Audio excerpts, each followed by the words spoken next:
Welcome to another episode of The Brand Called You, a podcast and podcast show that brings you leadership lessons, knowledge, experience, and wisdom from thousands of successful individuals from around the world. I'm your host, Ashutosh Garg, and today I'm delighted to welcome a senior journalist from India, Aditi Shrivastava. Aditi, welcome to the show. Thank you. Thank you so much. Very excited to be here. Thank you. Aditi is the founding lead of Elevate and the CapTable. She's worked with Reuters, the Economic Times, and Stellaris Venture Partners. So, Aditi, before we get into what you're doing now, you say it, speed makes a good story, velocity makes an outcome. Right. Please explain this with an example or maybe an anecdote. Got it. So this is actually something that I've learned from Shane Parrish. Like I've read a lot of his work on mental models, and this was something that I sort of took home. And largely because as a journalist, I see this all the time, that we are reading a lot of stuff which is so much about speed, and it's so much about what next, growth at all costs, all of that. And when you step back and you see how some of the biggest companies or the most defensible brands were made, Correct. They have been made on velocity and not speed. I'll step back a little bit, right? Like people often mistake speed and velocity. So I would say velocity is not equivalent to speed, right? Velocity is speed plus vector, and how fast someone can get something somewhere. So it's possible that you move 2 steps forward, and then if you move 2 steps back, then there's speed, but there's zero velocity. Correct. So like in my personal life, I've seen that so much. Like I go on crash diets, for example, right? That lose weight in 10 days. What does that really mean? You lose 10 kilos, you gain them back in the next month or so. It's speed, but it's not an outcome, right? That you would want. Now I take that a little forward to business. Like I cover e-commerce.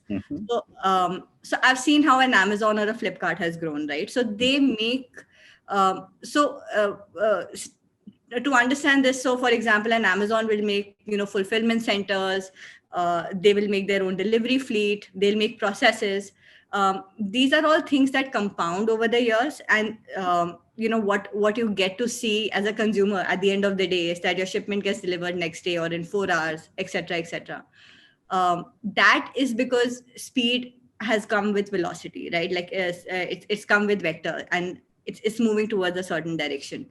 And then you will also see a lot of the new companies, right? They come and they move fast, they break things, they burn a lot of money, they get to the headlines. I fall for it, we all fall for it, that how is this possible? And then a year later you'll see that companies are downsizing, unit economics are not sustainable. So it keeps sort of getting you back to that thing that it's not the same thing. And what makes $1 billion outcome is a very different capability than what it is to move fast, break things, and both sort of and for me it is literally about practicing that in daily life, and remembering that and being conscious of that as I meet people and as I learn that how do I make differences in the way I think or my behavior or my habits in such a way that it has velocity and it's not just about speed. How interesting. And I think that's where I get it from. It's actually from Shane Parrish and his mental models book. But this was something that really stuck with me, because I think this is something that again is about velocity. That Fascinating. So now let's talk a little bit about the CapTable. Right. Tell me a little bit about this venture. So CapTable, so we're basically a bunch of journalists who worked in mainstream media. And we decided that the startup ecosystem, the India tech ecosystem, is so vibrant at this point. And that a lot of people are interested in understanding a little bit more in depth about what is happening in the Indian ecosystem. How are some of the top companies being built out? Who are the people on the top? How India is evolving into a startup tech hub. and we thought that there was a gap where there was a lot of potential for meaningful long form insights on the market. And we were very lucky that at the same point where we thought this way, Shraddha, from your story, she gave us the opportunity to say, guys, why don't you just build this? And she started her journey 13 years back.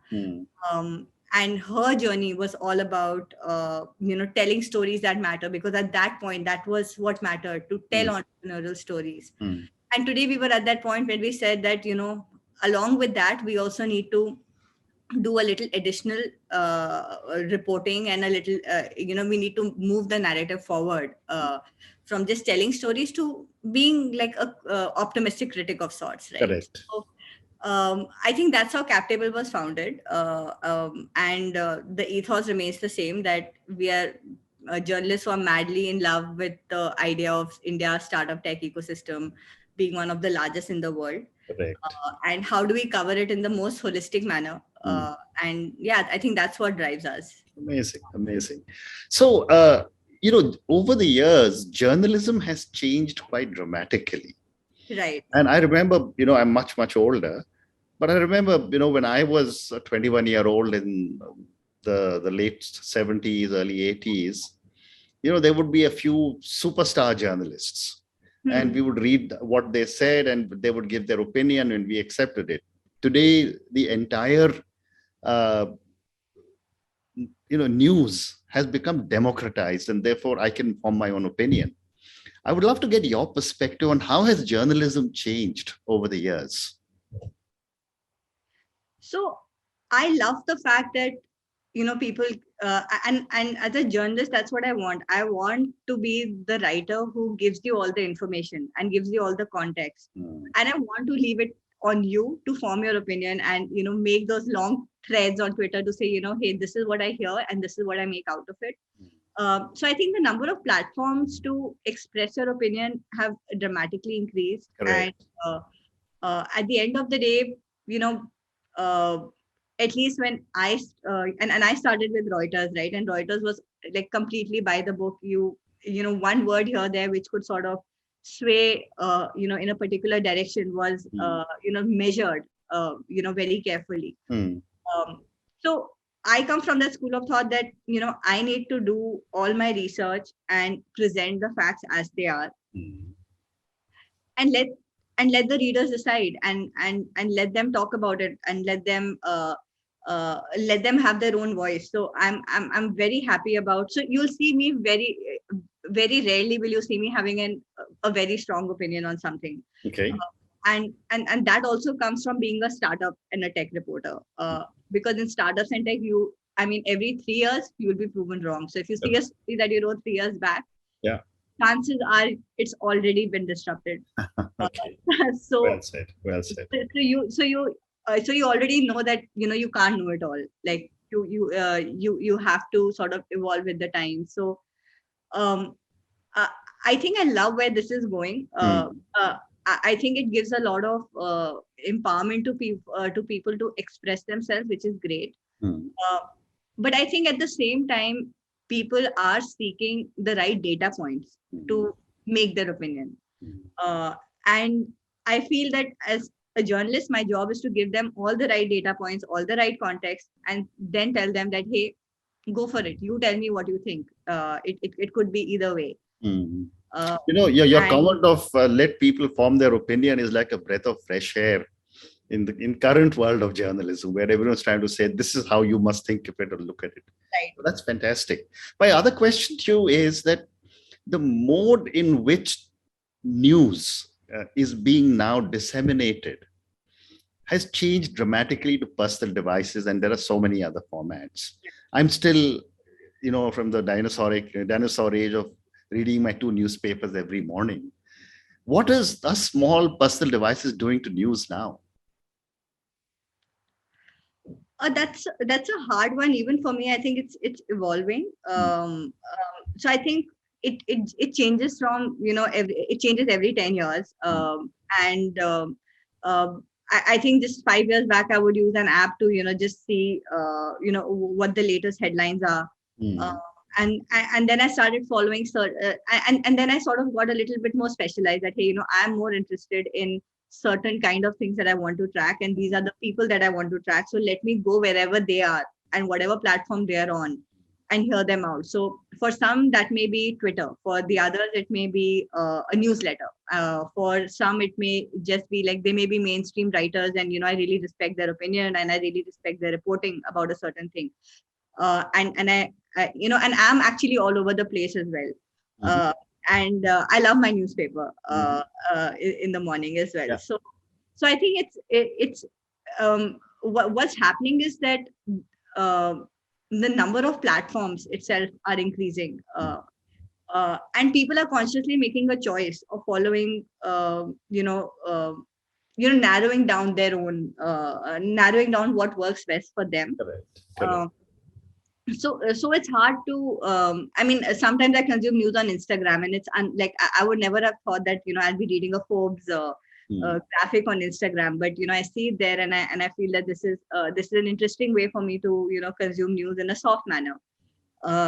So for me, and I think that this applies to everyone, in a sense that you decide where what how you want to spend your time, Mhm. uh, and do it in the most efficient way. I think everyone is trying to make different tools for that.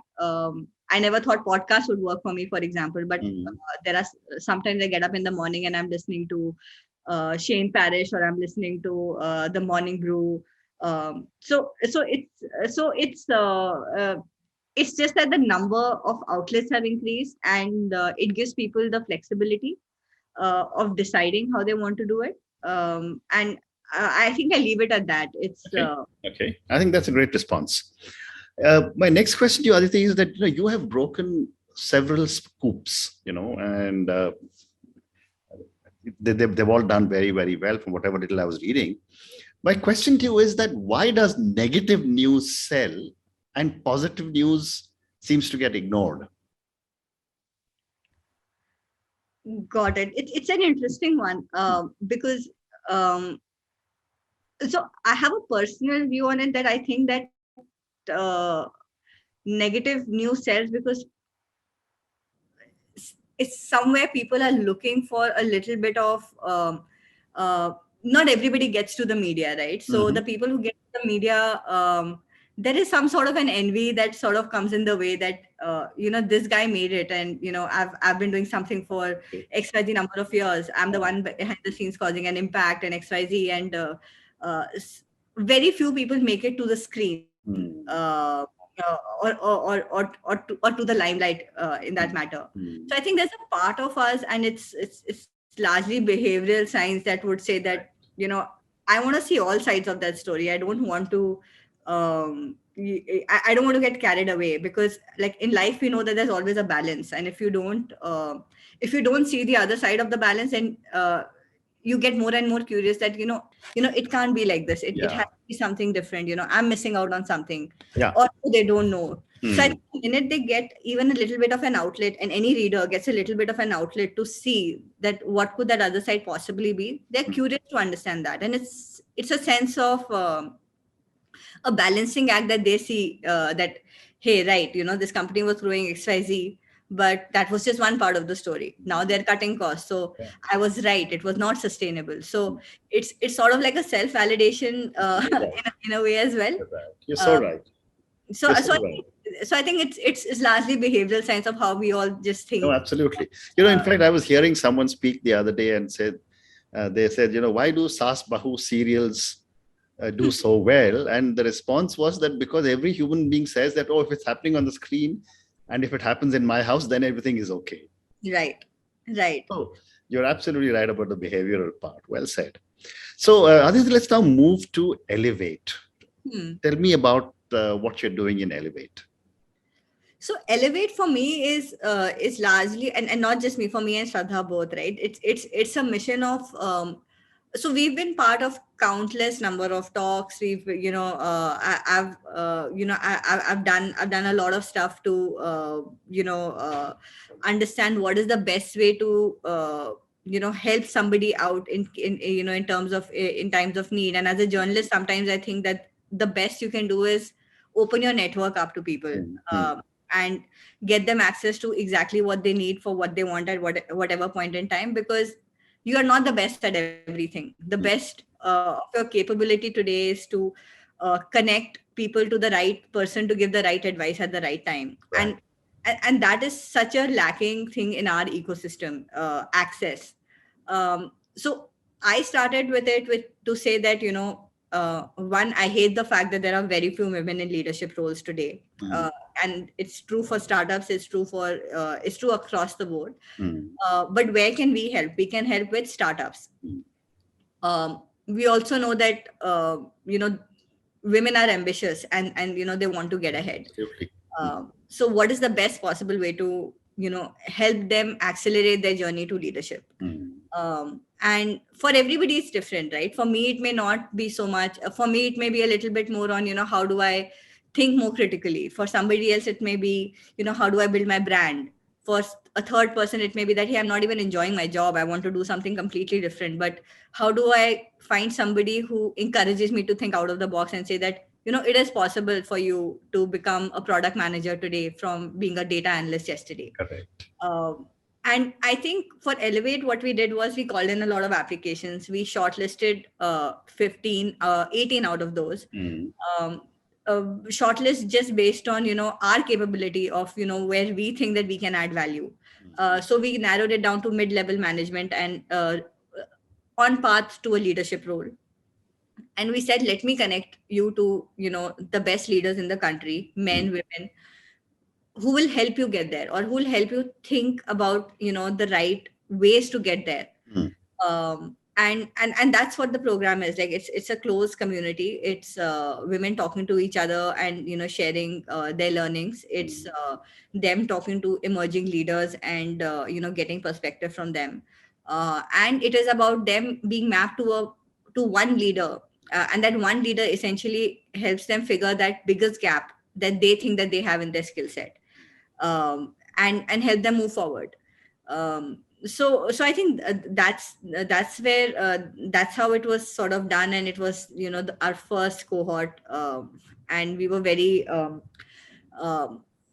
aim with it was very, very tight, that even if out of these 18 women, if 8 or if 5 are able to derive value from it, and help themselves move forward in the right direction, then it's a job well done. Like it's it's amazing to even see that outcome come. Well said. Well said. So again, for my viewers and listeners, I'd love to get your perspective on what are some of the kind of challenges some of these women leaders face as a part of your first cohort. So I think a lot of them were in a state of flux during the pandemic. That is their career moving in the right direction? I saw a lot of them being very apprehensive about asking for what they deserve. For example, or even thinking about the right mental models, that if I want to go from A to B, what is the right way to go about it? What is the right way to think about it? I'm sure there are men who face the same issues, but this is for me, it was more that sorry. For me, it was more that how do I get some of these women to solve for that capability. A lot of them were also thinking about how do I build a brand for myself. Like they would see a lot of so for example, a lot of men do a lot of Twitter threads, right?